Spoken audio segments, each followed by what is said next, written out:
ద్వారం తెరిచి లోపలికి వెళ్ళమంది. అట్లా వెళ్ళకూడదు. నేను శత్రువు పరుపున వచ్చాను, రావణాసురుడికి శత్రువు అయిన సుగ్రీవుడి పరుపున వచ్చాను కాబట్టి ద్వారంలోంచి వెడితే నేను ఎవరి పరుపున వచ్చానో వాళ్ళకి అపకారం జరుగుతుంది. నేను అద్వారంలోంచి వెళ్ళాలంటే ద్వారం కాకుండా గోడ నుంచి దూకి వెడతానని అద్వారేణ మహాబాహు ఆ గోడ నుంచి దూకి లోపలికి వెళ్ళి లంకాపట్టణంలో సీతాన్వేషణం చేశారు. హనుమ యొక్క మాట తీరు అంత అద్భుతంగా ఉంటుంది. మీరు రామాయణాన్ని పరిశీలిస్తే ఎప్పుడు ఎక్కడ ఎట్లా మాట్లాడాలో, ఎంత అందంగా మాట్లాడాలో, రామకథ ఎంతవరకు చెప్పాలో, ఎవరితో మాట్లాడరు. సింహిత కనపడింది.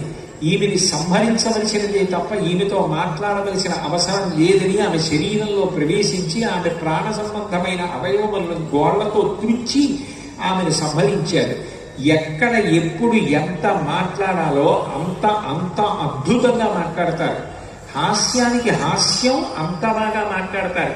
కష్వం కేనచకార్యేన యప్రాప్తో వనాలయ కథయ స్నేహేస్తత్వం యావత్ ప్రాణాధరంతితే అంది లంకిణి అంటారు తెలుగులో, లంక అంటారు సంస్కృతంలో. లంకాపట్టణ అధిష్టాన దేవత. ఆవిడ్ని చంపడం సాధ్యం కాదు, వశం చేసుకోవాలి. ఆవిడ హనుమని చూసి చిన్నవారుగా ఉన్నారు. పిల్ల ఎంత ఉంటుందో అంత చిన్న శరీరంలోకి మారిపోయారు.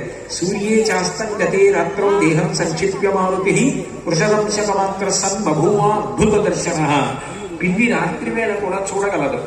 రాత్రివేళ సీతమ్మ జాడ కనిపెట్టడానికి పిల్లంత రూపాన్ని పొంది లంకాపట్టణంలో ప్రవేశించడానికి సిద్ధపడుతున్న హనుమని ద్వారం దగ్గర ఆపినటువంటి లంకాపట్టణ అధిదేవత అయిన లంకిని కష్టం కేనచకార్యేన ఇహ ప్రాప్తో వనాలయ, అడవులలో తిరిగే కోతి నీకేం పనిరా నగరంలోకి వచ్చావు అంది.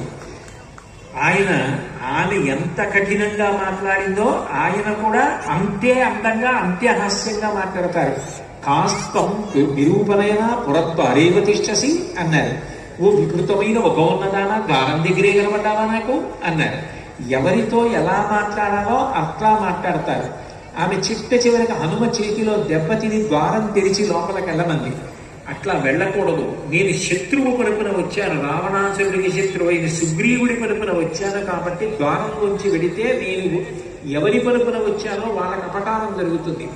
నేను అద్వారంలోంచి వెళ్ళాలంటే ద్వారం కాకుండా గోడ నుంచి దూకి వెడతానని అద్వారేణ మహాబాహు ఆ గోడ నుంచి దూకి లోపలికి వెళ్ళి లంకాపట్టణంలో సీతాన్వేషణం చేశారు. హనుమ యొక్క మాట తీరు అంత అద్భుతంగా ఉంటుంది. మీరు రామాయణాన్ని పరిశీలిస్తే ఎప్పుడు ఎక్కడ ఎట్లా